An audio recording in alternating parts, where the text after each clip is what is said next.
அன்புள்ள கும்ப ராசி அன்பர்களே வணக்கம். புதன் பயிற்சியை பற்றி நாம் பார்க்க போகிறோம். புதன் பகவான் தங்களுடைய ராசியில் சஞ்சாரம் செய்கிறார். ஏற்கனவே 7.5 சனியில் ஜென்ம சனி நடைபெற்றுக் கொண்டிருக்கிறது. சனியுடன் புதன் இணைகிறார். தங்களுக்கு முறைப்படி அவர் பூர்வ புண்ணிய ஸ்தானத்திற்கும் அதிபதி, அஸ்தமத்திற்கும் உரியவர். பொறுமை நிதானம் கிடைக்கும். இந்த மாதம் புதன் சஞ்சாரத்தினால் மகிழ்ச்சி தரும் சம்பவங்கள் நடக்கலாம். உடல் ஆரோக்கியம் ஏற்படும். எதிர்பாலினத்தால் லாபம் கிடைக்கக்கூடும். மற்றவர்களுக்கு உதவிகள் செய்ய நேரிடும். பணவரத்து கூடும். வீண் அலைச்சல், திடீர் கோபம் உண்டாகலாம். அலைச்சல் உழைப்பு அதிகரிப்பதால் திடீர் என்று கோபம் வரும்.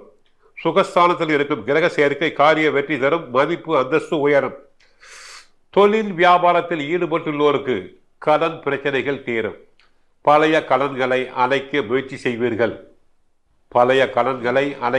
செய்வீர். யாருக்கும் ஜாமீன் தரலாகாது. யாருக்கும் கடன் வாங்கி தரலாகாது. தாங்களும் கடன் வாங்கக்கூடாது. இன்னும் சிறிது காலத்திற்கு தாங்கள் அகலக்கால் வைக்க வேண்டாம். தொழில் முதலீட்டில் எச்சரிக்கையாக இருங்கள். போட்டிகள் இந்த நேரத்தில் குறையும். நீண்ட நாட்களாக இழுபறியாக இருந்தவை அனைத்தும் நல்லபடியாக முடியும். உத்தியோகத்தில் இருப்பவர்கள் சில விஷயங்களை தவறாக புரிந்து கொண்டு சங்கடப்பட வேண்டியிருக்கும். வாக்கு வன்மையால் நன்மை ஏற்படும். இந்த நேரத்தில் குடும்பாதிபதி குரு சஞ்சாரத்தினால் குடும்பத்தில் இருந்த குழப்பங்கள் தீரும். கணவன் மனைவியிலேயே இருந்த இடைவெளி குறையலாம். மறைமுக எதிர்ப்புகள் நீங்கும். பிள்ளைகளிடம் அன்பு அதிகரிக்கும். உறவினர்கள் வழியில் நல்ல பலன்களை பெறுவீர்கள். நண்பர்களால் தொந்தரவுகள் ஏற்படலாம். பெண்களுக்கு மற்றவர்களுக்கு உதவி செய்வதால் வீண் அலைச்சல் உண்டாகும். கலைத்துறையினருக்கு இருந்த போட்டிகள் குறையும். பழைய பாக்கிகள் வசூலாகும். சாமர்த்தியமான பேச்சின் மூலம் நல்ல மதிப்பை பெறுவீர்கள்.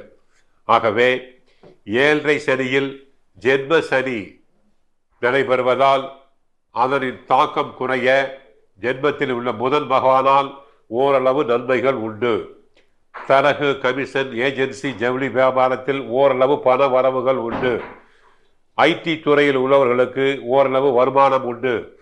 வேண்டிய இடத்திற்கு இடமாற்றம், உத்தியோக மாற்றம் தாராளமாக செய்யலாம். உடலில் நோய் இருந்தால், அதாவது புதன் சம்பந்தப்பட்ட கால்வலி, கைவலி, மூட்டு வலி, நரம்பு தளர்ச்சி இருந்தால் அதற்கு முறைப்படி சிகிச்சை எடுத்துக்கொண்டால் உடல் ஆரோக்கியம் பெறுவீர்கள். ஒருவேளை பிறப்பு ஜாதகத்தில் புதன் நீச்சமடைந்திருந்தாலோ மறைந்திருந்தாலோ தாங்கள் புதன் பகவான் கோயிலுக்கு சென்று நவகிரகத்தில் உள்ள புதனை வழிபடுங்கள். மகாவிஷ்ணுவை வழிபடுங்கள். தங்களுக்கு நன்மைகள் அதிகரிக்கும். வாழ்க வளமுடன். மங்களம் உண்டாகட்டும்.